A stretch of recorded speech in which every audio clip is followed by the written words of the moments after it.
How is everybody doing today? Welcome to Sounds Like Liberty Podcast. I am your host, Nikki P, here with my lovely wife and co-host, Lizzie. How we doing, baby? I'm all right. I'm really amped, and I don't know if it's keto or the fact that I just moved something heavy, but I'm like, yeah. Nice. Get it.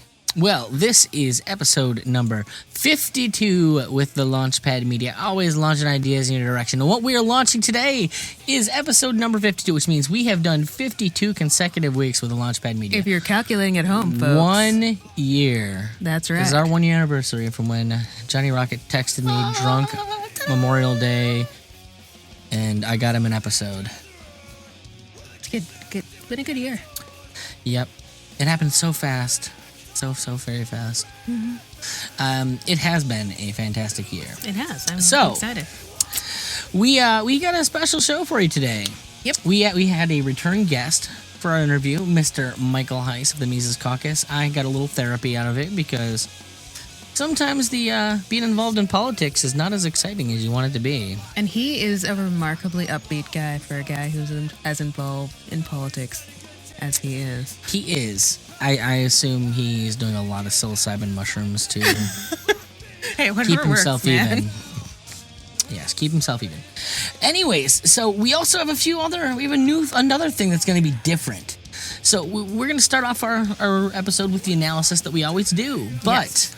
Liz brought me an interesting song, and as I was reading the lyrics, it occurred to me that there is a song based off of this song that is a badass song.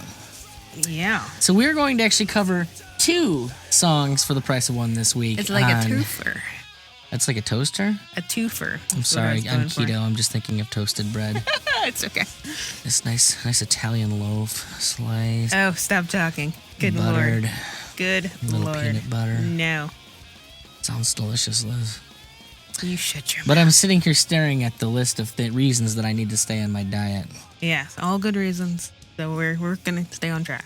Yeah, we'll see if this works. See if the list is good to remind me. Because I feel like I get it deep into it and I forget. Yeah. Like I'm sitting in the car, it's work, and I'm like, you know what? I just want to have that Little Caesars pizza with that fucking cheesy jalapeno sauce. Yeah. I'm gonna be honest, it's the sauce that gets me. That cheesy jalapeno sauce is what makes their pizza. I'm gonna be honest. You could probably just get the sauce and put it on something keto, and Yeah, but I don't want anything keto. I want keto. I want the experience that I want. Okay. No substitutions, Liz. It doesn't work that way. Well, I've been enjoying not being as crabby with our kid, and that is something that only I want to happens punch both of you in the mouth when all I'm the time. not super. Anyways, so what song are we starting off with today, Liz? It is the MTA. If you're from Boston, you probably already know this tune, apparently, because apparently it's a Boston thing. But I mean, it's about the Boston. right, Metropolitan Transit Authority. But yeah, there's this whole story about them raising the rates on the MTA, and this being some sort of a protest. And I think it was actually used by some candidate at the time. But basically, the story of the song is: guy gets on a train, pays the regular fare, does not have the fare to get off now that they've raised the rate and added a fare to get off. And so he just rides the train for the rest of his life. Yep, he can't get off because of an exit tax. Don't we have those things? It's like, oh, when you die, that's right, they rob from your children. Right. You have to pay the exit tax. Yeah, for life. What kind of BS is that? Anyways, so the lyrics I have, we're choosing, I think, the Kingston Trio lyrics. Yes. And is it that they start off here with a story? Yeah, well, there's it was the... These are the times 50s, that so. try men's souls. In the course of a nation's history, the people of Boston have rallied bravely whenever the rights of men have been threatened. Today, a new crisis has arisen. The Metropolitan Transit Authority. That sounds governmental. It does. I'm okay with that so far. Better known as the MTA. It's attempting to levy a burdensome tax on the population in the form of a subway fare increase. Citizens, hear me out. This could happen to you. Burdensome tax, that sounds governmental too. Yes, it sounds like exactly what they do. Anyways, so, well, let me tell you of the story of a man named Charlie on a tragic and fateful day. He put 10 cents in his pocket, kissed his wife and family, went to ride on the MTA. Well, did he ever return? No, he never returned, and his fate is still unlearned. What a pity. He may ride forever 'neath the streets of Boston. He's the man who never returned. So, I like story songs. We've started off good. They're painting a picture. We've started off with a guy who's relying on government to do something for him. Yes. That sounds like trouble to me. Not surprised he never came back. There you go. Charlie handed in his dime at the Kendall Square station, and he changed for Jamaica Plain. When he got there, the conductor told him one more nickel. Charlie couldn't get off the train. Oh, no. Then goes another round of the chorus. It's a good catchy chorus, especially in the version that I know. Oh, yeah. Why don't you take over? Now, all night long, Charlie rides through the station crying, "What will become of me? How can I afford to see my sister in Chelsea or my cousin in Roxbury?" We take it to the next chorus. And there's some extra, it's fun. This third chorus, you've got shame and scandal. The fate is still unknown. Here's the backing vocals. Charlie's wife goes down to the Scully Square station every day at 2:15, and through the open window, she hands Charlie a sandwich as his train comes rumbling through. Poor guy. Now, the citizens of Boston, don't you think it's a scandal how the people have to pay and pay? Fight the fare increase, vote for George O'Brien, get poor Charlie off the MTA. That's hilarious. Right? So... Yes, that's you need to vote for our man to fix this. Yes, exactly. Government vote is a harder, problem. Folks. Vote harder. So vote harder, yes. Now, what's funny is... this is why I really like the version. This is the Kingston Trio version. Clearly. 1949 this happened. Okay. Yeah. These people are trying to statist harder. Right. But my familiarity, the minute I read these lyrics, I've never even listened to this song, to be completely honest. I don't want it to ruin the other song for me. Right. But, so, there's a band you've probably heard of called the Dropkick Murphys. Yes. And they made one album, and then they stopped being a band. And that one album, Do or Die, is one of my favorite punk records ever recorded. And on that record, they included a song called Skinhead on the MBTA. There you go. Okay? Traditional is listed next to it, by the way. Sure. However, what I like about this song in this particular version is it goes far, far different than the version that the Kingston Trio plays. So, as we dig in here, why don't you start us off on this one, Liz? Okay. Now let me tell you a story of a big old skinhead. On a tragic and fateful day, he put 10 cents in his pocket, kissed his wife and his family, and went to ride on the MBTA. And we have a very similar chorus. Oh, yeah, it's pretty much the same chorus. Oh, yeah. It's instead of the man who never turned, it's a skinhead who never turned. Right. Okay. Skinhead goes down to the Kendall Square station. He changes for Jamaica Plain. The conductor says, "Skinhead, I need a nickel." Skinhead punches him in the brain. Just a little bit more punk, you know? I mean, frankly, that's what I want to do anytime somebody taxes me. You've already taxed me to do this. Like, you took the money to build this train. So why do I not get to use it? Continue, though. Now all night long, Skinhead drives to the station, thinking, what can I go and see? Can't afford to buy crack in Chelsea or a bundle in Roxbury. Skinhead's wife goes to the Scully Square station every day at 2:15. And through the open window, she hands Skinhead a grenade as the train comes a-rumbling through. Now, you citizens of Boston, don't you think it's a scandal how the Skinhead stole the train? What's the big fucking deal? He'll work for beer. Let Skinhead drive the fucking train. Oh, God. I love this. I think it's a far more apt way to think of this. I think that the joke about, oh, let's go down and vote ourselves out of whatever the situation is. No, that's retarded. It's never worked for anybody. This dude just went, did what he was going to do, and took over a train. If nothing else, I mean, you could say since the 50s they were voting harder, and the problem's still fucking there. So you know, clearly, this is still in the consciousness of Boston. They went for a different approach this time. Out of all that voting, it has never gotten better, and now they're all just like, "Fuck it, let the Skinhead drive. Who gives a shit?" That's how good your government run service is. Let the Skinhead drive the train. There you go. So, I'm going to rate both of these diametrically opposed. Okay. Obviously, Kingston Trio, some Bob Dylan shit. Yeah, vote harder. Yep, vote harder. That's the message of it, and that's some bullshit. Now, this one is definitely far more on the opposite side of things. I don't know that I necessarily agree with stealing property, but the fact of the matter is the property was built and paid for with taxpayer money in the first goddamn place. Money. So, hey, if it's everybody's, it's nobody's. So I guess he has as much right to run the train system as anyone else does. And I mean, punching the guy is probably some sort of NAT violation. Yeah, unless you want to argue that he's being, detained and he's defending himself. I mean, he's being levied a tax. They shouldn't have to pay for service he already created. Mm. Yeah. So there you go. I think that it was probably an unnecessary escalation of the situation. I should say so. And why he needs the grenades, I don't quite know. Don't explain that very well at all. And why his wife is bringing him the grenades. Every day at 2:15, how many grenades does this guy have? I think that's the thing I'm more concerned about is why does he need new grenades every day? Is Boston going to collapse someday? What did he do with the last one? We're never going to Boston because I think it's going to collapse right? now.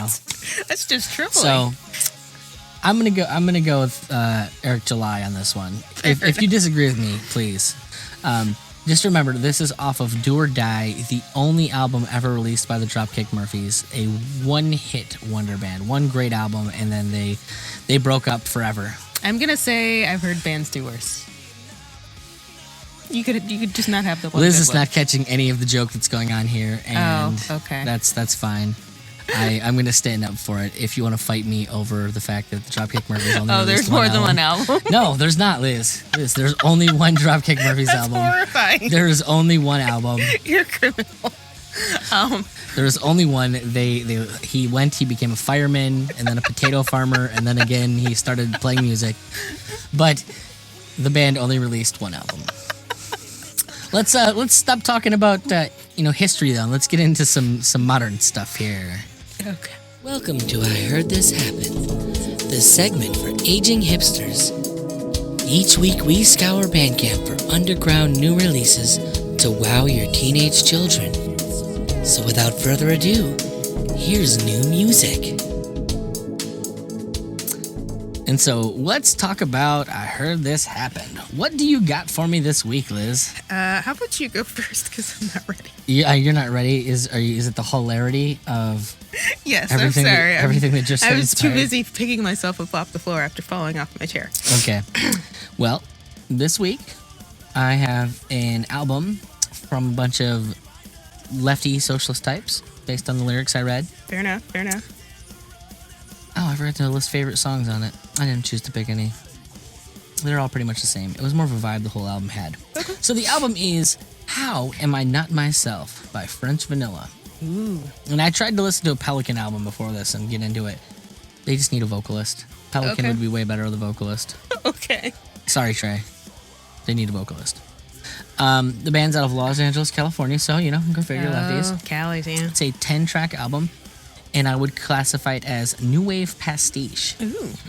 I like that. It reminds me of the B-52s, Blondie, and Devo. Ooh, so there's some kitsch in there. Oh, I'm it's all guessing. kitsch. Nice. Like this entire thing is as kitsch as it gets. I can dig it. So first thing, I'm a sucker for saxophone. Ooh, Any kitsch and sax? saxophone. Good, bad, ugly. Okay. This album features saxophone, so I'm sucked in already. Nice. Now, I'll be first to say that the lyrics are probably not my favorite, but they're really not that important to the quality. Like, I don't care what this woman's saying Okay, at all. fair enough. It's not really important to me.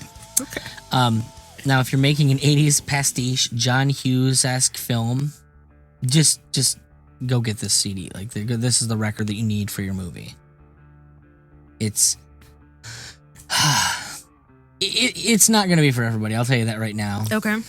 But if you feel like, I just want to take a trip back to the 80s, Yeah. but not listen to the 80s, Yeah. this is it. Nice.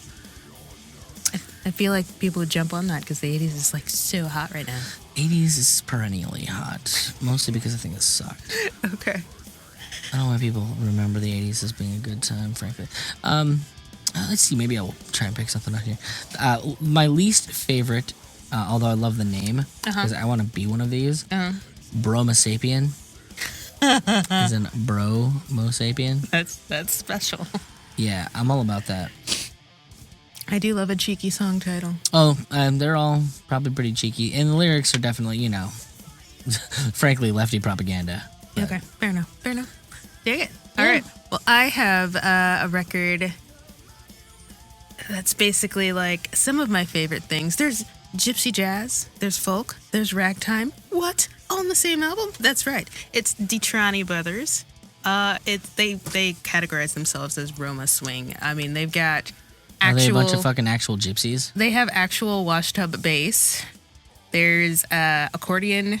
There's the banjo. I was wondering why they sounded so shitty when I was trying to sleep. all that fun stuff in here, and they go all the folky places. I really enjoyed it. I've got some really modern lyrics, but like I said, the classic sort of retro style of musical playing, and a lot of that lovely gypsy guitar that I just so enjoy.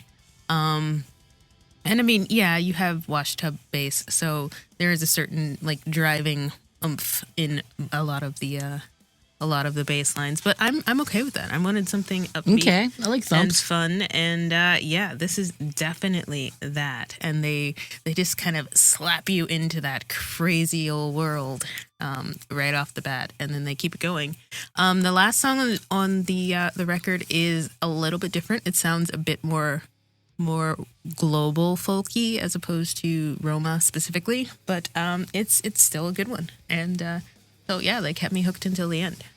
It's Detrani Brothers, and it's self-titled. I think this is their debut out of well, it's actually some city in Washington. I'm probably butchering. Snow Squalamine, Snoqualmie, Washington. Yeah, Sounds like a place. it sounds like a place. Nice.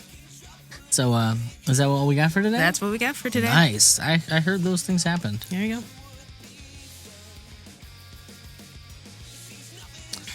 So, we've got a couple. This is going out the week before Porkfest. Yes. The day that our next episode released, I'm going to be performing some music at Porkfest. If you happen to be in the area. After an 11-hour drive.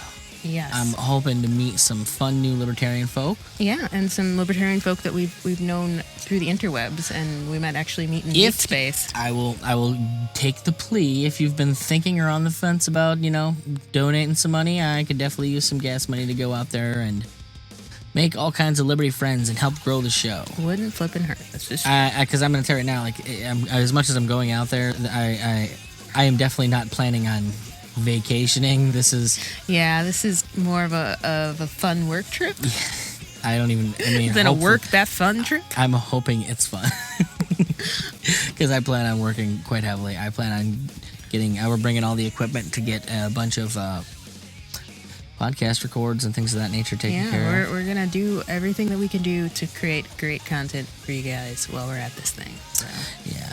yeah. I know I've got a couple events. We got the Freedom Song 365 live performance. Yeah, snap. Freedom songs or whatever.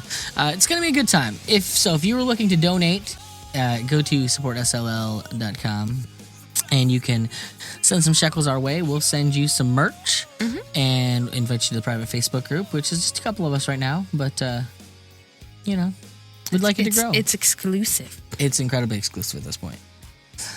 It's probably just me sending you nudes, to be honest. Anyways, so let's we already kind of prefaced it at the beginning of the show, but we have Michael Heisbeck, who was the first guest on the show. It's so amazing. It was fun. It was some good bro therapy for me. Yeah, for sure. And sometimes you just need some bro therapy. And just being like, oh my gosh, was that like seriously a year ago? Oh my gosh. Well, technically it was a lot longer than a year ago because we originally had him on in March. Yeah, fair enough. Yeah. We weren't on the Launchpad Media yet. So I thought that the 1 year of the podcast was less important than 1 year with Launchpad. Fair enough. So yeah, I feel that. I'm pretty pumped about this. Yeah, no, it was pumped about it was an awesome interview. We did some fun stuff. So yeah, check it out. Without further ado, here we do. So, welcome, Michael Heist, to the Sounds Like Liberty podcast. How are you doing today in this fine Sunday morning? I'm doing awesome, man. Thanks for having me. Yeah, we're excited to have you. Yeah. For those who are new to listening to the show, Michael Heist was the first guest that we actually had on the show way back. Good. It's been over a year because I think it was like February or March of 2018 was the first guest. Kind of amazing. Still going. Woohoo! Johnny hasn't kicked us off yet, although he did talk about kicking us off the last time I talked to him. So jeez. He said we were doing very good, and he may have to kick us off because of this interview. I don't remember. Well, thanks, Johnny. What an interventionist. You know how those radicals are. So, anyways, we've already once gotten down into the nitty gritty of the music with Michael Heist, but today I wanted to kind of talk about something a little bit more personal to both of us, which is the Mises Caucus. Oh yeah, because I've been having some moments lately, and I think that the real issue is that Michael has been doing a bunch of shit that Michael doesn't need to be doing.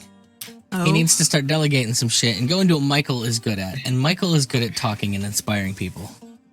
So I thought the best thing that I can do to help Michael do that is force him to come on my show and help inspire some people. So why don't you start telling us a little bit about where things have kind of come to over the past, it's been a little over a year and a half now? It'll be 2 years in August. So, oh, Lord. Yeah. Yeah, it's pretty crazy. And things have come a really far way. I mean, we started off as a bunch of rabble rousers trying to throw the cultural Marxist chair out of the LP, or well, I should say out of his position. And that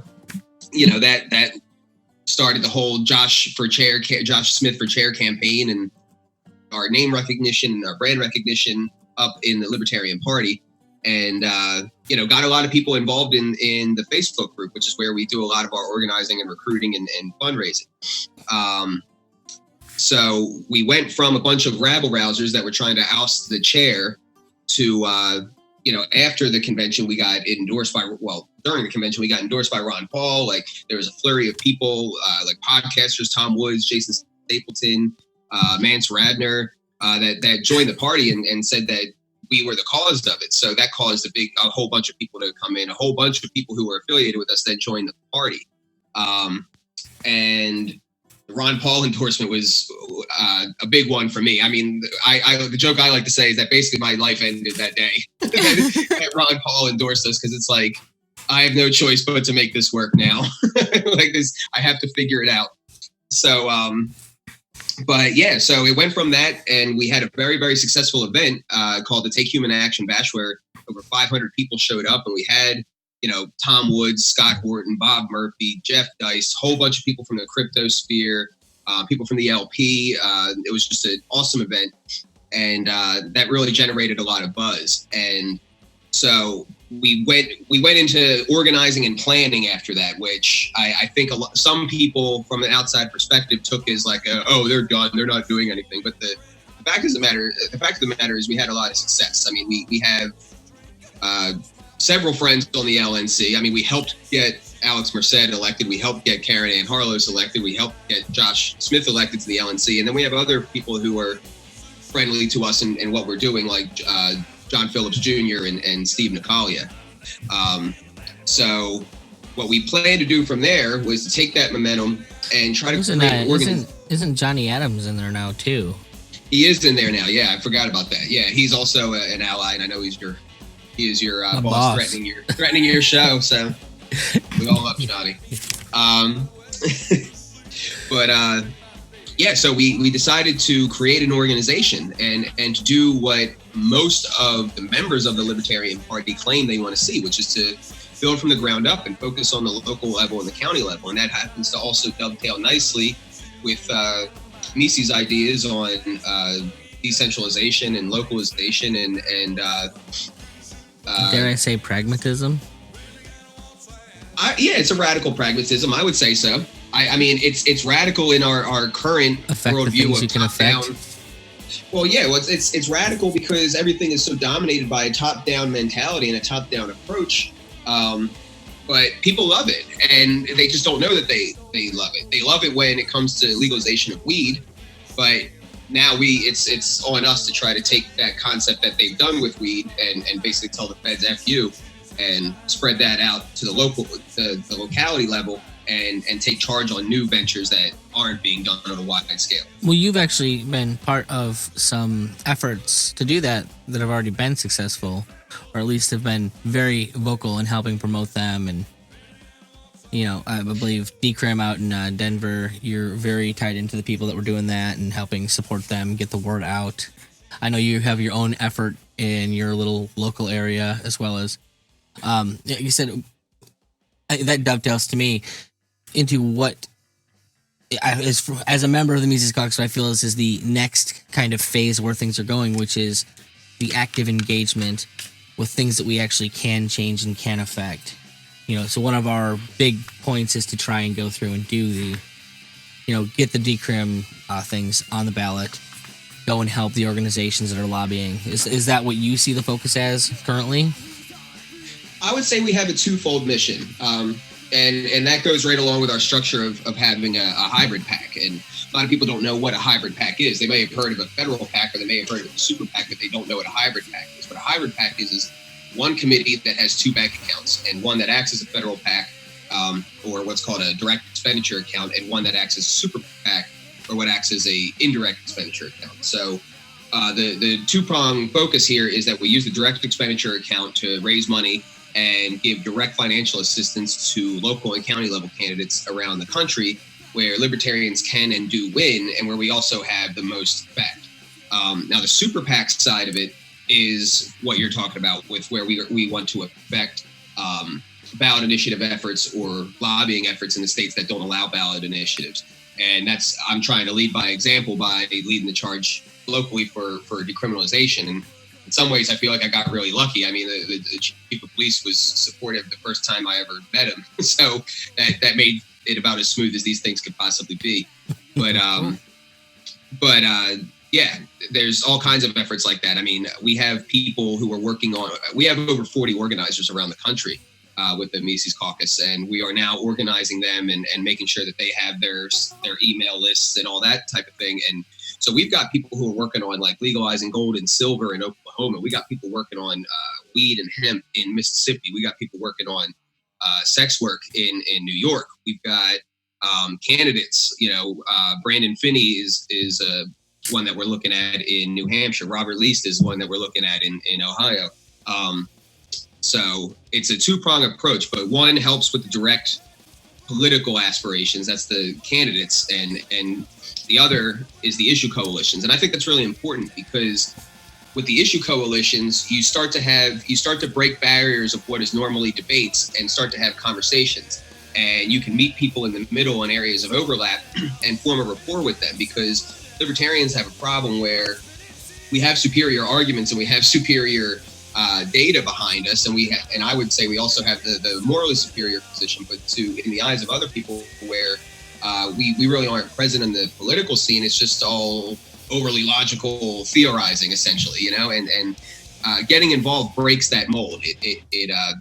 It starts to make the ideas palatable. And a great example of this is the Denver psilocybin initiative that you mentioned. The executive director of that effort, when I originally talked to him, said that I was the first libertarian to have reached out to him.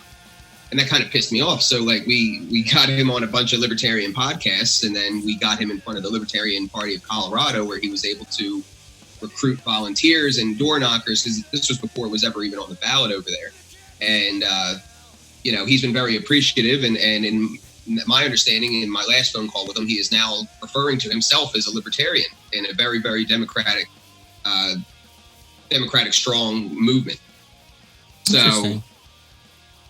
So yeah, it's how we break the mold, because we can make all the arguments that we want and be right, but it's not going to be enough if we don't earn trust.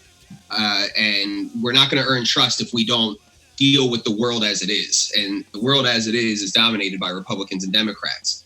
And there are gaps between the voting base of the Republican Party and the voting base of the Democrat Party and what the average voter supports. So that's why I chose decriminalization, for example. So here in Pennsylvania, in 2017, the Democrat Party of Pennsylvania adopted weed legalization as part of its policy platform. So here in Norristown, it's like 75% of the voting public is Democrat. Everybody on the city council is Democrat. And yet it took some random libertarian to say, we should decriminalize weed, and here's the language. Let's do it. And so I took advantage of one of those gaps where, the party or the people leading the Democrats might say, we support this, and there is support on the ground, but there's no action. Nice. Well, action is what we're all about. So what are the big challenges that you do see moving forward? I know I one of the things that I see as an issue is that, there's the perennial ANCAP versus libertarian, minarchist versus ANCAP debate. And for me, it's a difficult thing to work past, in that, here in Ohio, even people I like, good activist people, that just they put so much effort and thought into maintaining the ballot access that I think they forget that. So we keep ballot access another 2 years, they're just going to change those numbers so you lose it the next time. Like, your ballot access is a treadmill, it's a hamster wheel that's never going to win. You have to start going after hearts and minds, and the only way to do that, to me, is to keep principle.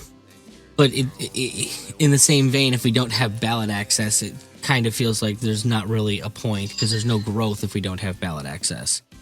Like, right. It's been said, well, there wasn't ballot access for years, this has been a thing since the 70s. So I'm like, well, I'm in no hurry to waste my time going back to where we were in the 70s. If it's not going to move, it's not going to move. Like, I don't have time in my life for that shit. I'm not Rothbard. Principles be damned if it's going to waste my entire life and move nowhere. But right. So it's difficult to keep feeling energized, when that's kind of the case. Like, I understand on our end, we do need those people, because it is the pragmatic people that tend to be the ones that go out and do the door knocking. They're the ones that are, I guess, they believe enough in the system that it can allow them to go out and do the work that I think is more difficult for some of the rest of us to do. Like, I don't see political action as being particularly useful in the broad scheme of things, because I do think it's always going to make it harder and harder for us to do what we need to. However, I do think it's the only way for us to get new people in a broad sense. Like, we need the platform, and they're what keeps the platform there. But I also don't want someone lying about what the platform is, for like libertarian philosophy. Well, there's a couple things there. Political activity has its place, but as we know, politics seems to follow culture. So libertarians, especially young libertarians that have their careers in front of them, they need to invade the culture. Libertarians need to become teachers and doctors and God forbid, cops, and anything that we can that shapes that culture. For the record, Mikey, one of the most libertarian people I know IRL is my little brother, who also happens to be a cop. Yeah, I mean, it's got to be a hell of a tightrope. My personal view is I don't see how libertarian, if they stay principled in the job, can stay in the job long. Well, that's the thing. He's not that principled. He just happens to be the most principled that I know in real life. And gotcha. He'll still support his boys when he feels like it, and he'd be more on like the law and order conservative end of things. But he does. But even despite what might seem like contradictions there's important conversations that you can have with your fellow cops about like what do we do when a shit hits the fan situation? Are you gonna, whose side are you gonna be on? Or what do you think about victimless crimes and anything that we can to move the culture. So I wouldn't say political activity is the only option. I just think it's the one where. Well, it's the one that moves numbers in big ways. That's the big thing. In big ways, and people who are involved in politics are the people who move society. The ones that get heard. Yeah. Well, and actually, like I said, move society. I mean, it's not the apolitical anarchists that did anything with the psilocybin decree. It's not the apolitical anarchists that got constitutional carry. It's not the apolitical anarchists that got weed legalized. It's and on and on and on. Mm-hmm. It's just difficult, and I think, like I said, I think a lot of it has to do with trust.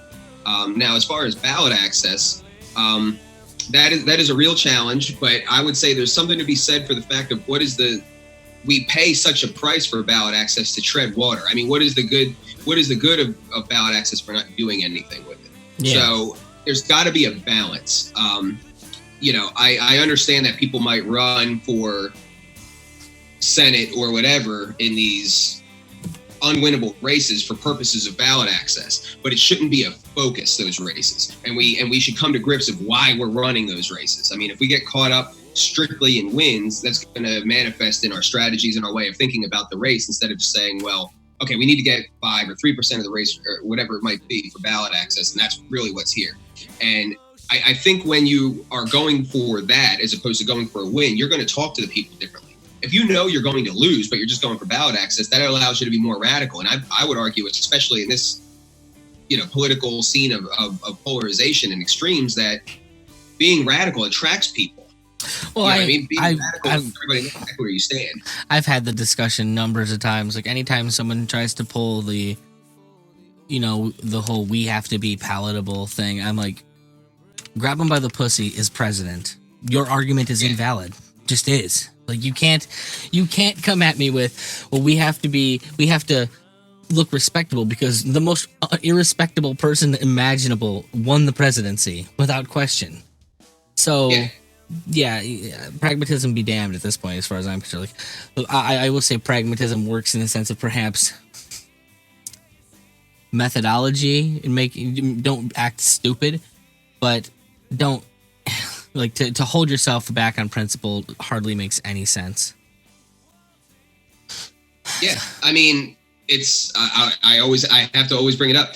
It's what made the Ron Paul race, and it's what made that time so special, because he planted his flag of end the Fed, end the wars, and it's something that people could get behind. And the other aspect of it that I think some libertarians are uncomfortable with is that there's an element of populism that works, and I don't think populism in and of itself is at odds with libertarianism, because I would say that we are getting fucked by the government, and there is a very much so a populist cause that you could and that you could legitimately make out of that. And I think Ron did it. He didn't do it the bombastic way that Trump did it, but I think to the extent that Ron did that and talked about how the value of your dollar is making you pay more, and for goods and services, and these wars are making you less safe, and we're spending trillions of dollars of your money on the wars. Like there was a tinge of populism that resonates with people,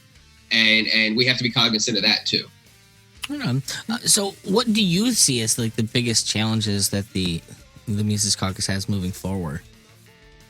My personal opinion is the name of the game in politics is always money.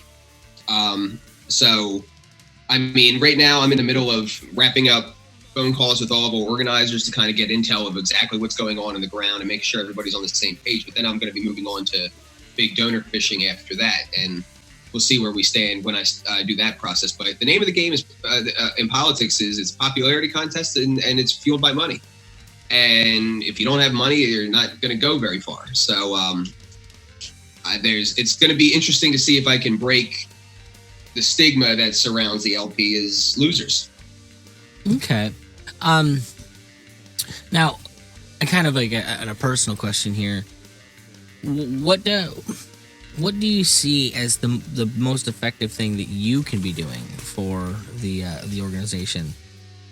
Because one of the things as a member of the Mises Caucus that I lament as I think a missed opportunity on our place is that, you know, while you've been doing all this stuff, making the PAC work and handling the business side of things, I mean, you've been kind of on the kind of hidden away in a lot of respects. You know, you've got a lot of personal life that you've been working on over the past year that you kind of put on the back burner for the real first, you know, year run up that we had with this. But you know, part of what I know inspired me when this whole thing was first going was you being out and interacting, engaging with people. And I think the less we have of that, the less relevant the caucus feels to me. Like I almost miss the days when I used to have to go out in the message boards and look, Mike's not a complete fucking lunatic. He's just really inspired. He's high energy and and unfortunately I don't have to do that much these days. I don't know if that's just Facebook algorithms changing or what. But well, I think it's partly it's two things. One, where we first started, it was kind of a intra-party populist cause. It was, okay, our chair is a fucking SJW. This is unacceptable how he's attacking what I would consider to be the largest constituency of libertarians in the whole spectrum. And we have to do something about it. Fuck them, we're going for it. And that's, you know, there was a lot behind that. And then there was the build-up behind the bash. And, you know, I did a whole bunch of podcasts, and then there was the controversy where they wouldn't let Ron Paul speak. And, you know, there was a whole bunch of stuff like action, I guess you could say. Where we're at now, I don't regret any of that at all. I know how some of that looked to third parties. And, you know, some of them weren't, I think they were third parties that already had their mind made up regardless of what the facts were. But I think that was all necessary to get us to where we are now. I don't think we can sustain a movement on long term on fighting with the chair all the time. So it's all part of this thing where it's like, you know, that stuff is kind of like sexy and exciting. And then going from that to, well, I need to make a spreadsheet of 2,000 contacts to eventually cold call about donations. I have to recruit organizers. We have to write a set of what the role of an organizer is. We have to have an agenda of what the organizer is going to do. I have to call fundraising. Like, that stuff's not sexy. Well, no, I understand that, but I also there's what I'm getting at is I think there's a degree to which, first off, your visibility was way higher before the caucus when all this was embroiled. And I'm not saying we need to perhaps focus on the particular reasons that you were doing all the stuff that you were doing. But the idea is I know recruitment is definitely going to be easier the more of a known quantity and more name recognition we have. The last thing I want to see is for involvement to wane. I know that you and I have talked. We've already had some fairly big name people that were big supporters kind of move over to the GOP for, you know, various reasons. I'd hate to see that become a trend. Because, you know, the feeling isn't there. I mean, and that's always been the biggest thing that you brought to the table personally for me was just that energy, that fire. It was inspiring. Like when I'm sitting there questioning, why am I talking to these asshole minarchists in Ohio? Like, I don't care about any of this shit. It's not going to get better. It's a red state. They're going to keep fucking me left and right. And they're going to keep doing dumb shit that I don't want them to do. It was a lot easier to see, oh, well, look at Mikey. Mikey's out there fighting the fight and throwing punches, and man, I can do what I can do to at least help hoist this thing up. I think so. I think when you're talking about these kinds of things come in cycles. So what I mean is what we're doing with the PAC has never been done in the history of the war. That is cause for attention. That is cause for, now I haven't really engaged it yet, but that's what I'm getting at, Mikey. Go and engage the goddamn attention. Well, yeah, but to get attention, you have to have something to have attention for. And if the narrative long term is those Mises rabble rousers just fighting the chair again, that's I put it this way: I plan on going back on the circuit. I plan on doing that, and then even long term. Right now, I work at a law office, and I kind of I have a great job. I have a great boss, but my heart is in the caucus, and I'm basically contending with that job. If I ever could get a situation to where I could leave the job and do the caucus and the PAC full time, well, then that would be a different story. Like, I would be able to put out content. I would be able to do all kinds of things to kind of keep that engagement going. Back in the old cop block Mikey days. I would love to see. That's what I mean. I would love to get back to doing street videos, because my experience with street videos is very different with what other people were putting out. Mark Dice is a good example of how he would, make videos talking to people and make fools out of them and put that stuff out. And the message there is that everybody's fucking retarded. And that's not my experience in talking to people. They might not necessarily agree with us, or they might not necessarily understand where we're coming from, but people are open to talking, in my experience, except cops. And well, do you think that has anything to do with that what is it, probably been 3-4 years since you've been doing a lot of that stuff, or has it even been longer than that? 4 or 5 now. Yeah. I mean, it feels, from my perspective, maybe that's just because I had a kid and shit and got to be an old man in that time period, but it feels like the world is just so much different, and the ability to have a conversation about anything. Like, I know one of the first things that when I got involved with the Mises Caucus was being called a Nazi all the time and a racist and all kinds of shit like that, which is, amusing to call me racist, for starters. Yeah.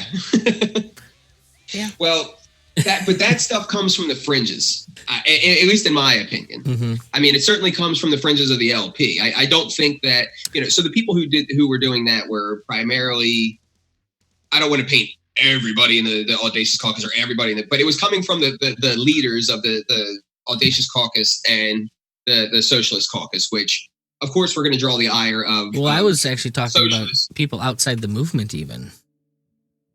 But I would also say that I think that is the fringes of the left. Mm-hmm. I think the response to that is the whole walk away movement. Well, and part of this is, my view is definitely shaded on, as I'm somebody who's involved with the arts.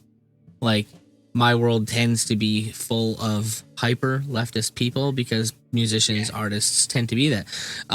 My frustration. Even in the metal scene. Well, my frustration. Well, my frustration is that. I watch a lot of, TV shows. I'm kind of into the nerd culture. And I just see so many of the modern franchises in fucking film and TV just being destroyed, literally destroyed by the SJW nonsense. And I don't see a solid way to combat it. I do what I do here on the podcast, but the fact of the matter is that, like, all of the real mass market imagery out there is basically everything we say is wrong. I think it's already being fought. It's just being fought and silenced. So, like, I think it was the last Battlefield game that really, they really tried to push, like, the, black female soldiers in World War II or whatever. You know what I mean? Like, type of thing. Where, well, the purple-haired black female soldier in World War II. Yeah. With a prosthetic arm. Yeah. Yeah, exactly. And here's the thing. There seems to be this big disconnect where that game flopped commercially. Ghostbusters with the SJW Ghostbusters flopped commercially. The media loved it, but it flopped commercially. The Gillette thing did not work out well for them. You know what I mean? Like, and so they can keep trying, but at the end of the day, these people are in business. Yeah. And if we can affect their bottom line, that's how it's being done. Well, they are getting smart about it. I mean, they knew enough to put Captain Marvel between the biggest cliffhanger and the finale of like a 10-year film sequence to help boost the numbers.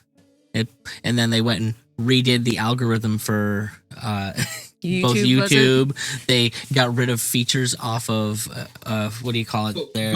What you're describing is ways of trying to alter and obstruct reality, right? And to try to paint a false reality over, or, pull the wolves of a false reality over people's eyes to make them think that that's what is real. Right. It's what the ancient Indians called Maya. You know what I mean? Like the power to like obfuscate reality. Yeah. And that's what they're trying to do. But I think humans are generally, internet culture, I think, has made it very easy to dismiss people and very easy to not engage with people. Mm-hmm. And I think that's mutual on all fronts. And we're content online to just be like, oh, well, you're wrong. Well, fuck you. Well, no, fuck you. And that's just how it goes. But I don't think that's real. I don't think that's indicative of how people really feel and really interact with each other in direct interaction. So I think they're doing everything they can to obfuscate reality, but I think the human spirit's a little stronger than that.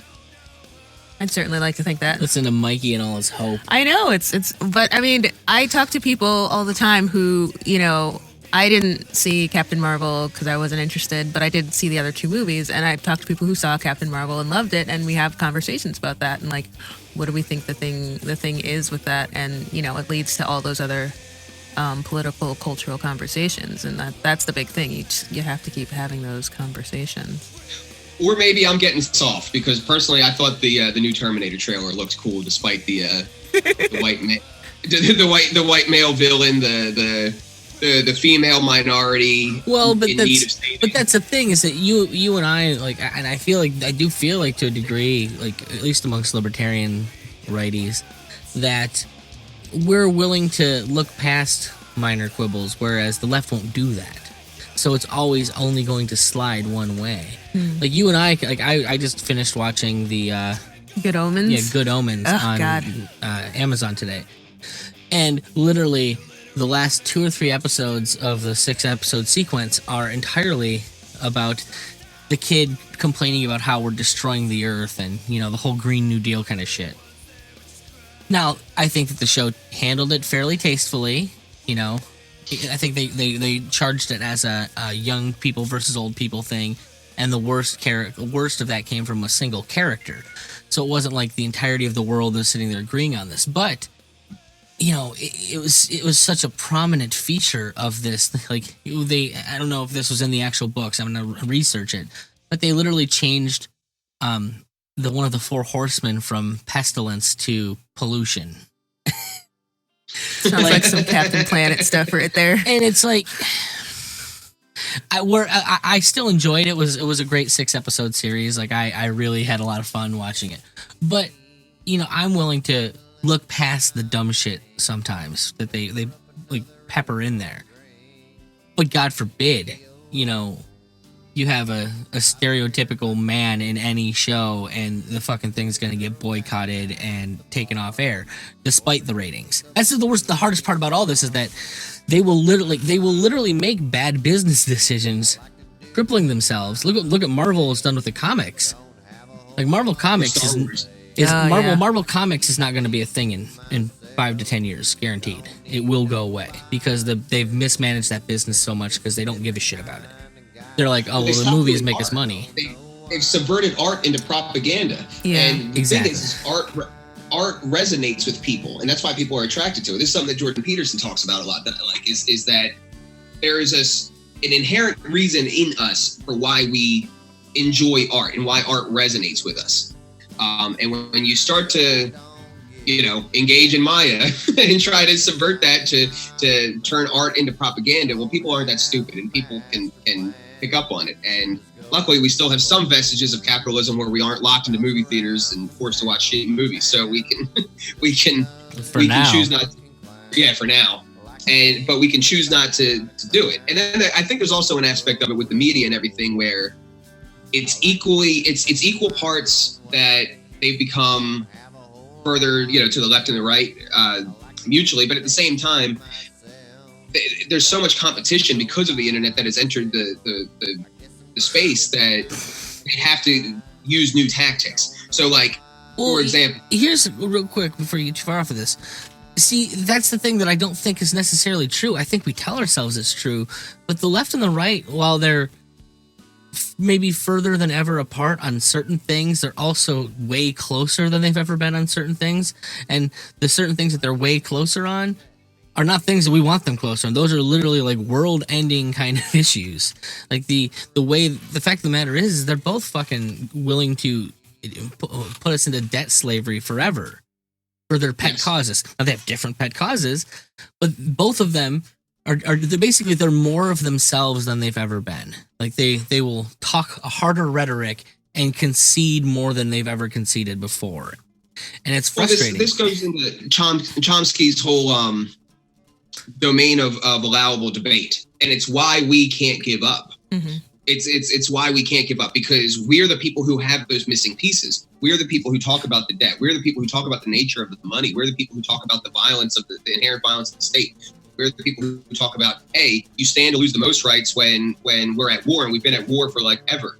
And so we are the people that introduce those key components. So a good example of this in the real world, I would say, is so here in Pennsylvania, the Democrats want to legalize weed.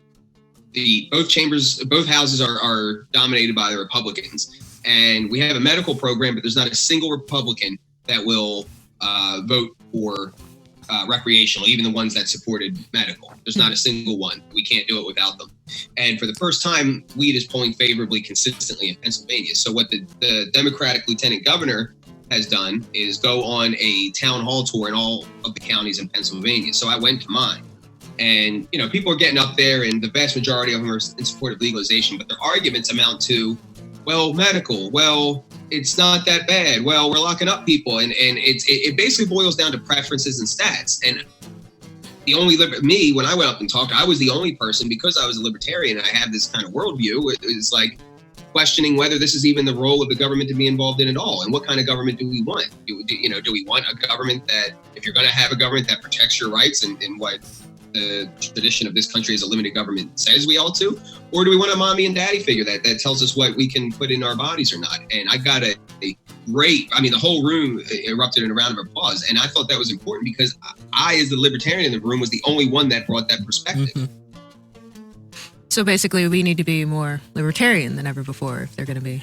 We need to be more libertarian than ever before, and we have to figure out how to attach ourselves to the culture. That's what I mean earlier. We need to be producing movies. We need to be doctors. We need to be lawyers. We need to be comedians. We need to, everything.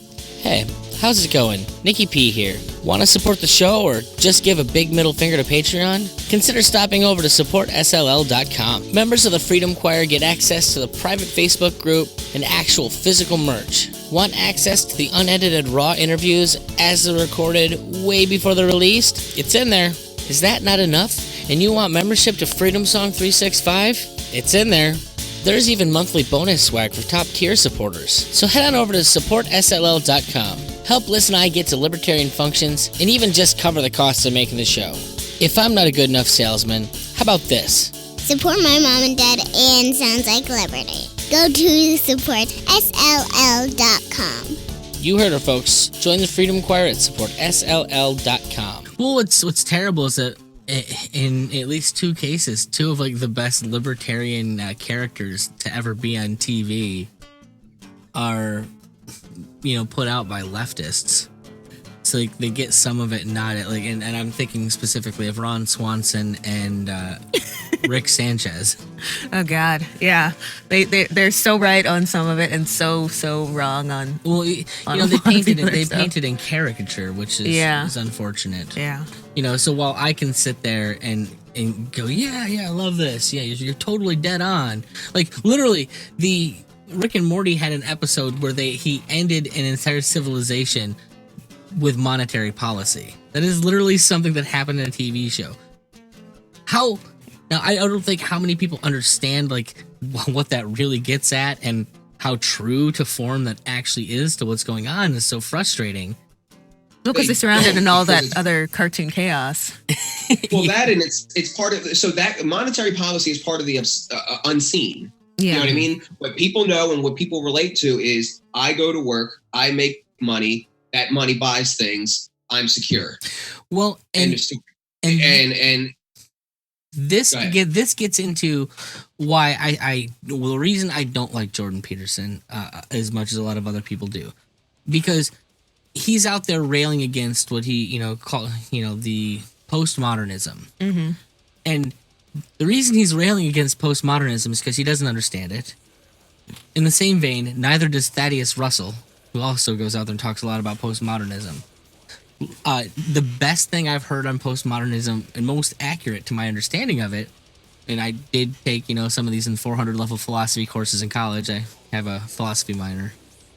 So you had a favorable What's that? teaching of it.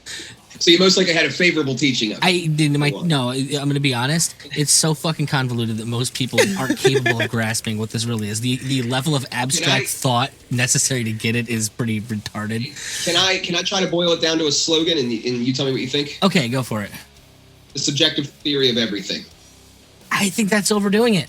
I think that's too much. The real idea behind it, and it's something that all libertarians should glom onto. This is why Nick Gillespie on with Mark Clare did it best.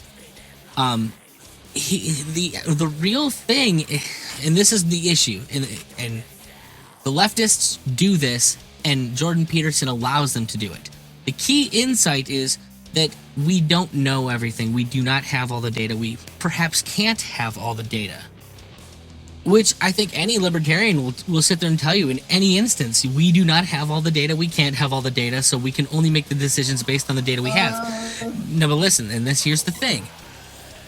What ends up happening is that whole is and ought thing, where the leftists will say, okay, well, if we can't know reality, then reality doesn't exist.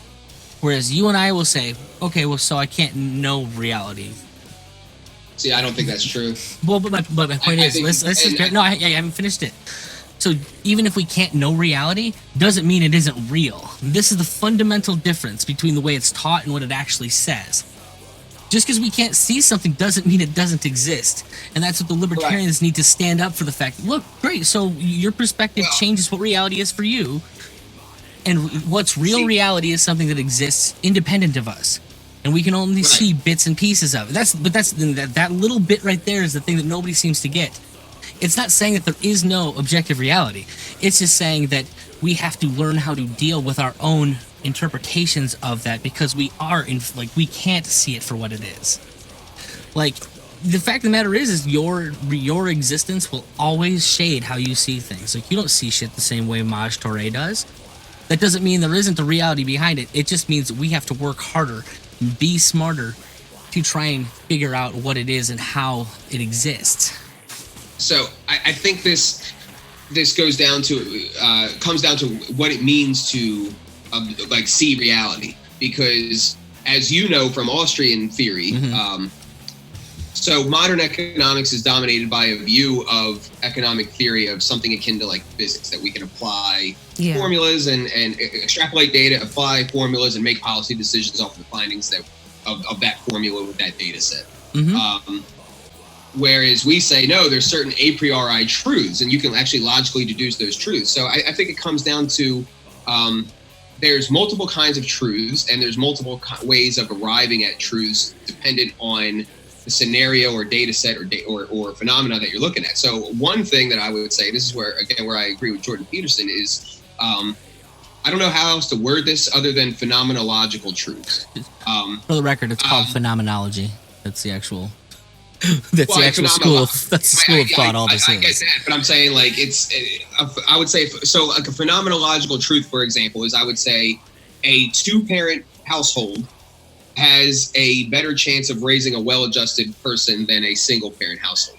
Now, that's not to say that a single-parent household can't produce a well-adjusted person, or that a 2-parent household is going to, but it just seems to be an experience that is the general case. Well, but what I would say is that that's what you see because of a million other factors. To make that generalization is ignoring a lot of other data necessarily.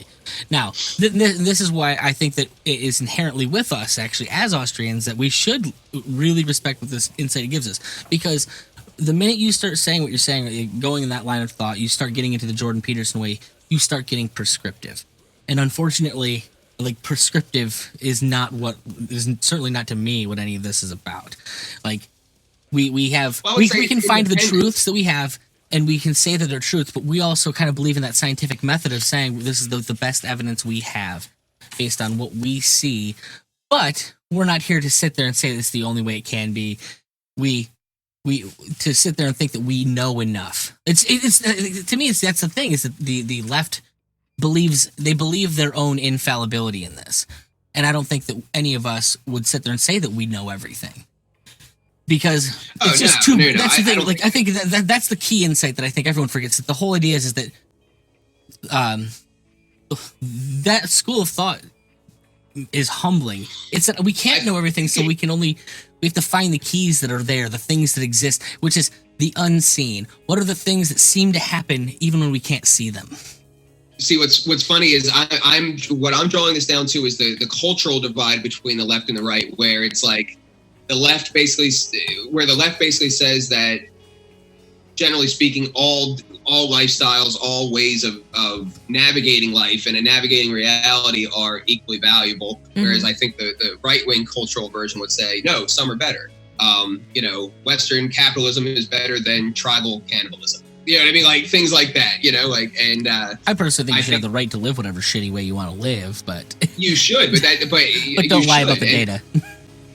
Right. You absolutely should. But that's, again, this is something that I would say is basically outside. Once you start getting into culture, you're outside of the scope of. Well, that's what I was getting at, is that the leftists lie about what this actually says. Like, they take it to say, well, if there's no way to prove, because we all have a different lived experience, then all realities are just as valid and just as valuable. I'm like, well, no. You just made a huge leap from the idea that because we can't see things the same necessarily means that everything, it doesn't exist. Like, reality isn't a real thing. It's what you believe it is. That's a huge, mind-alteringly large jump that it's frankly lying about what the philosophy says, and that's what's frustrating to me.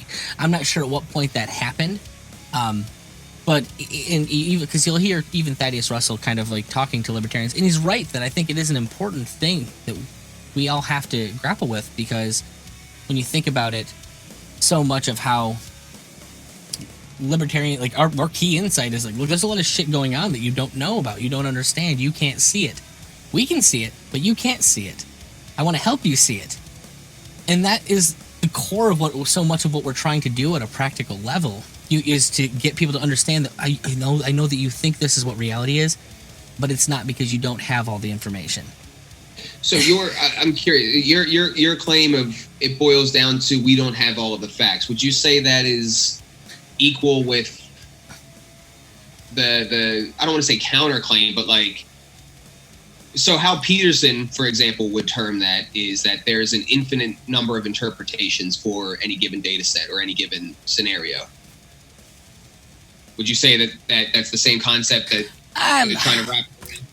Well, here's what I would say. So I have an interpretation, and then you have an interpretation, and Jordan Peterson has an interpretation, and we can all have erroneous bits of data in that set.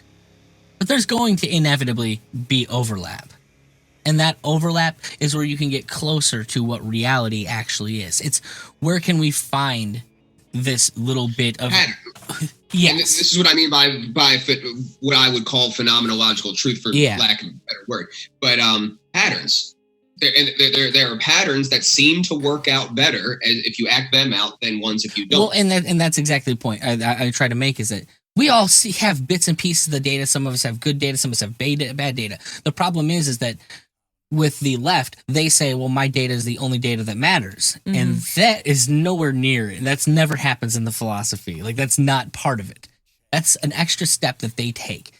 It's okay to sit there and say, Peterson is open about that. Peterson is open about the fact he doesn't talk about that all that much, because I've watched a lot of Peterson. He seems to ignore that anything I've ever seen. I've seen him talk about that a lot, where basically this fusion between postmodernism and like Marxism essentially is square into a circle. It's because it's fitting a meta narrative into a thing that says there's no real meta narrative, because we don't know everything. Yeah. But that hasn't stopped the left from doing any of the illogical things that they do. Right. If anything, it should support the libertarian ideas that we should all be able to look at the data set and make our own idea, like our own choices based on, what we have available to us. And then the overarching, like, all history- of our we've things said it coming before. together should create a better society. History is with us. Yeah. If you follow all of the data, we're right. Like, Yeah. That's why I'm not afraid of more data. More data is exactly what I want. And I think, and that's why I'm not inherently against, inherently for saying, well, you should, yes, this is a better way of life, or a better idea, but I'm not willing to say it's the best idea, because who the hell knows what could be invented by But us. that's different from saying Yes. this is a bad idea. Like, and exactly. because there's multiple ways of saying, oh, I want more data. I would generally say I agree with that. I want more data, but do we really need more data about communism? I don't think so. Do we really need more data about fascism? I don't think so. Apparently, apparently a lot of people need a lot more data because they're apparently getting the wrong data. Oh, that has to do with the Maya thing, and Yeah. I'm aware. I'm not arguing that, but in there is the other, like that Maya thing that you talk about is specifically why this is important, because to all those people, we're fucking nut jobs, and how can we connect with people that fundamentally believe that we're out of our goddamn minds? Their reality is the only reality that matters to them, and we can't forget that is where they live. It's a frustrating thing. But it's an important it's like insight. dealing with a drug addict. Have you ever had to deal with a drug addict? Unfortunately, I've dated them. Yeah, it sucks balls. Would you say it's comparable? Oh, absolutely. They live in a world that they believe is right. But like I said, that's specifically why I think we can't discount what it is, like that philosophy, because the truth of the matter is that the only reality that matters to those people is the one that they live in, whether or not it's wrong. And we have to contend with their fake reality, their perceived reality, their lived reality as it is. We can't ignore it. Now we're getting into the fallibility of democracy, because I mean, I'm an anarchist. I don't give a shit about it. I think it's all worthless, but well, I hear you. But that, again, it goes. That's not a widely held view. But the fact of the matter is the nut job vote is worth the same as the enlightened vote. Yeah. Absolutely. Well, I think that is an argument for affecting the culture, because I feel like culture, art, those kinds of things are far more useful in bridging those realities than a lot of talking and arguing. That's one of the reasons why I question what's the most valuable thing that I personally can do for the movement. Isn't me sitting and trying to talk to people in the Ohio Libertarian Party and feel like I'm banging my head against a wall and making very little progress, or is it more worth for me to just continue doing this and sink more time into the podcasting and spreading the word? Talking with them is not saying, I'm doing this, who's coming with me? That, I think, would be a lot more effective. Like, fuck all of your arguing, fuck all of your semantics, I'm doing this, who's coming with me? I don't care what you think, I'm doing this. What's frustrating is that's so time sensitive, because like one of the issues that I don't get more involved with the Ohio LP, and I've literally had members of the Ohio LP ask me to take over my county to get it wrest control away from the SJWs in charge of it.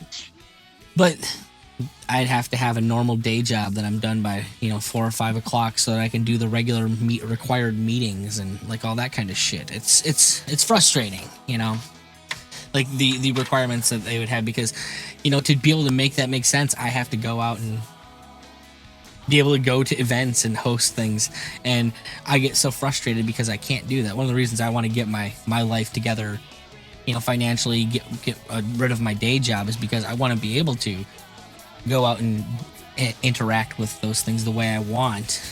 Unfortunately, I'm in a position where I can't.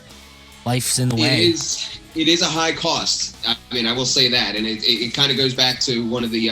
I should be at the Ohio LP right now, but I'm going to spend the next 10 hours at work. Yeah, but it goes into, so not to I'm not trying to make a comparison, but what the cost is, so like for me, I have to. I get, what I'm doing right now is I'll go to work. I get out of work at right around 5. I'm making calls at the hours of 5, 6, 7, 8, and 9 o'clock, and then I'm finally I'm done trying to chill. But I have to set aside time for the LNC meetings if they're in DC, which is close enough for me to drive to. I make time for my county meetings. I make time for Maj meetings. I make time for city council meetings. It's a lot. Well, my day job goes to 9 o'clock at night. That's why I say it. Yeah. But that's what I'm saying, and it's not for everybody. Like logistically, Yeah. it's not for everybody. But to the extent that the people who are interested in doing so can, it's the founders weren't lying that when they said that the price is eternal vigilance. It really is. Yeah. Well, all right. I got two more questions for you. Hopefully, they're not too long and take up your day. The first one is: so, who is the Mises Caucus for within the Libertarian Party? Who are we after? Because to me, I think that people have it in their heads that it's this one thing, and I think that we, frankly, have a much broader identity than what is. Like, we're painted as being white nationalists, and yet all the people that I know in leadership are No one actually believes that. married to black women, are black, they're Hispanic. Like, I don't know any. Yeah, There's that. Here's the thing: nobody actually believes that shit, though. That's the fundamental thing. It's all a tactic to try to signal to the people that they want to bring into the party. Oh no, I get that. That's why I want you to lay it out there. Who are we for? But I would say that the reason it's even called the Mises Caucus instead of the Ron Paul Caucus is because of I wanted to have that wider umbrella. But who are we after? I would say I would argue that we're after the largest segment of libertarians within the entire libertarian spectrum. And we run the gamut from, Mises was a utilitarian minarchist atheist, to Ron Paul is a personally socially conservative minarchist Christian, you know what I mean, to Rothbard, who was a pro-choice ANCAP, to, you know what I mean, like, and there's all these different strains in it. So I would say anybody who is interested in obviously Austrian economics, which, you can be any cultural variant and adhere or observe Austrian economics. Well, I always laugh at the fact that it's like, for what we're painted as being conservatarians, and I'm like, well, how the hell am I hanging out with any of these guys? Like I'm fucking Don't fit that mold at all. I'm a bisexual artist in a mixed relationship. Like, you guys should have run me out on a fucking rail a long time ago. And I'm an organizer for a state, so it's like somebody's fucking up on their white supremacy here. I'm just saying. I don't even think I fit neatly into any of those boxes because I would say I'm ready to go out on the psilocybin train whenever it shows up. Right. Yeah. I mean, like, I would say I don't even want to say conservative. I'm traditional in certain senses. I do believe in, like, monogamy and two-parent families and that kind of shit. But I mean, they do like I tend to work historically. Yeah. But at the same time, like, what conservative is like? Psychedelics are important for spiritual growth. I mean, You know what I mean? Like, yeah. So we're not conservatarians. That's the important thing. We're just people that want to see real change and want to keep principle. Yeah. What do you say to people like the Roger Paxtons that like focus on the not participating element of things, and that we say that we justify it? By participating. My argument to that is your justification doesn't matter, and I think that that saying you're justifying it is actually a contradiction of their own argument, which is to say that the government runs off force. If it runs off force, which it does, it doesn't matter if you think it's legitimate. It doesn't matter if you think it's justified. It's force. It's the whole point of force is fuck what you think. We're doing it my way. Well, and I feel like there was no better illustration of that than what happened to the first Seastead. Yeah. Yeah, I brought up the same thing, and effectively, you are allowing people who are engaged, who have bad ideas, to run roughshod over you. So I subscribe to the Spooner theory of voting as a defensive act. Why we already have had historic low numbers. Like the majority of people don't vote.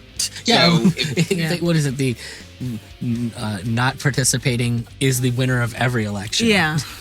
Right, and most of these anarchists came out of the Ron Paul movement anyway, which is like an oxymoron. Yeah. You know what I mean? So, I get where they're coming from. I used to be that. I was there as a Ron Paul supporter, and I actually went down to Florida to support him and saw what happened, and that's when I turned into like the apolitical anarchist cop blocker guy, and I. Over time shifted over to here because of my observations. I mean, I've been in the game now for like 12 years. Well, and I think that it's a battle that we all do with ourselves, because I will stand up and say that, you have bordertarians like Lou Rockwell, and Lou Rockwell is great on so much. But there's a point at which I think he puts his self-preservation way ahead of the way ahead of principle when it comes to the whole border thing. You believe, we all hate democracy, we don't believe it exists, but let's forcibly hurt people. But I understand that what it is it's a practicality thing. This brings me to another point from your previous question about like who are we and who are we after.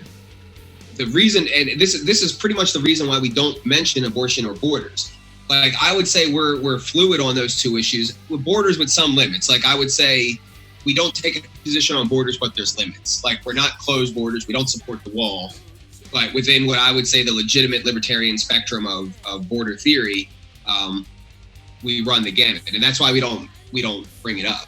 Yeah, because it's kind of irrelevant in the grand scheme of things. I mean, for me, as an ANCAP, I'm a private borders guy philosophically, but then I think we're going to have a very, very tough time. I don't know how we're going to get there because the culture is so ingrained in the commons, like the roads being the commons and all of that kind of thing. I have no idea how we would. What's funny, Mike, is I don't think we're going to have to worry about it for a whole lot much longer because they're all in disrepair and not functional. Eventually, they're just going to stop working and people are going to do their own thing.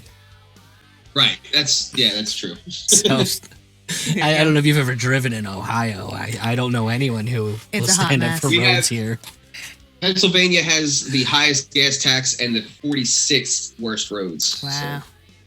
Well, like I said, on borders, there's that. I know that you and I have wildly different positions on abortion. But we all manage to. We don't though, because I think, and I kind of do this purposefully. I argue what I would consider the morality of abortion, but and this is me personally. This isn't the caucus. Yeah. But I argue what I would consider the morality of abortion.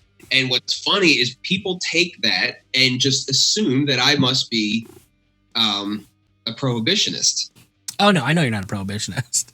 I was breaking it down to very different personal beliefs on the act itself. Yeah. But ultimately, I think everyone in the caucus, their position is that. I wouldn't even say that their position is because there's so many different positions. But the idea is we don't talk about it because it sure as hell isn't moving the needle one way or the other in favor of freedom one way or the other. That conversation goes nowhere.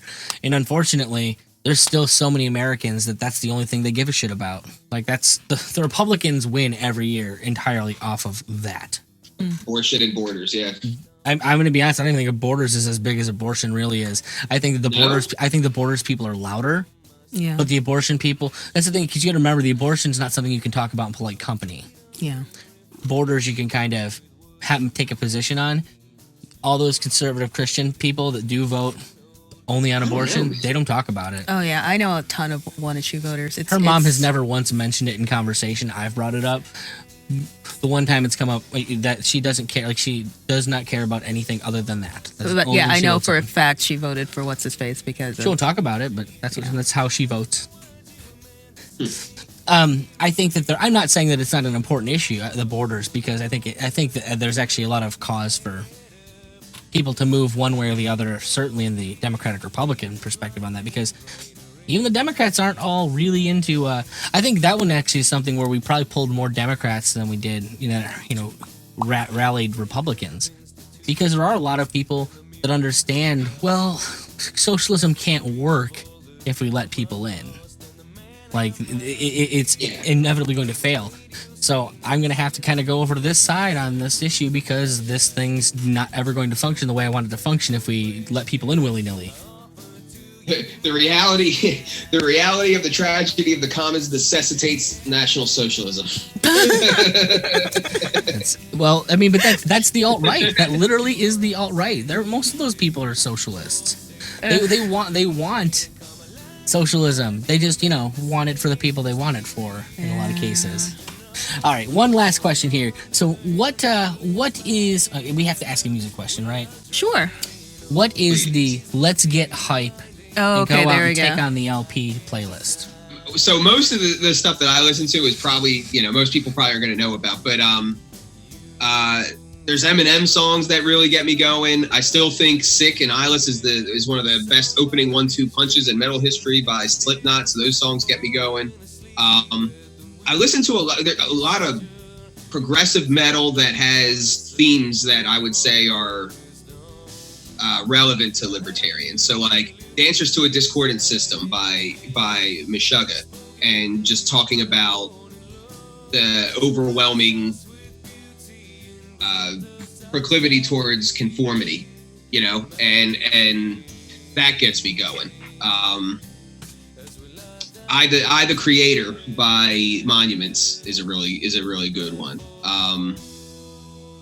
Scour the Sharp Side by Circle of Contempt. But nobody's going to know what these songs are and why they resonate. Well, with that's why that's why we put links in here. Oh, okay, yeah. Unless you went and looked at the lyrics. Man, I wish I had my iPod next to me. Wild Harte is another one. I remember you promoted them on the first appearance too. Yeah. Boredom of Cyrus always gets me going. Veil of Maya, which is how I learned what Maya is. So thinky metal is what makes Michael Heiss want to go and take on the world. Pretty much that, in in a different way, some like post rock. Nice. It's not really post rock, but do you know a composer named Zach Hemsey? No, actually, I don't. A song called "The Way" by Zach Hemsey, is really good. Or "Who We Choose to Be" by, why am I drawing a blank? Let me see here. Those ones get me more emotional than hype, though. Okay. All right. Tom Day. "Who We Want to Be." Nice. All right. Now, let's get your links. Where do you want people to go? Obviously, we want money. So where they give that to you? So if you want to sign up, preferably as a recurring donor, for as low as $5 a month, you can go to MisesPack.com, and that money all goes to the direct expenditure account that I described, which means that it can't go in anybody's pocket. It's literally just for candidate support. Operations budget I'm going to try to fund with our big donors. But yeah, so MisesPack.com, LPMisesCaucus.com. You can find, what's called our actions page to find out what action items that we're taking and have our organizers organizing around. There's another good page on there called The Beginner's Guide to the LP, where if you're new to party politics or politics at all, this will help get you up and running so you don't feel lost. But those are the main ones: LPMisesCaucus.com, MisesPack.com. Cool. Nice. All right. Well, do you have a closing argument or a catchphrase? I feel like Mikey needs to action. Take human action. There we go. Okay. That's the money. Right on, boss. Well, thank you so much for coming on today. I'm feeling a little bit more inspired than I was 2 weeks ago. That's all that matters. Everybody needs a little Mikey Heist time. I'll get back around the circuit and harpoon people. Yay! I think. Look, just because I'm a whale doesn't mean he's gonna stab me, Liz. It's never tried before. So, all right, Mike. Well, you have yourself a good day, boss, and thank you. Thank you.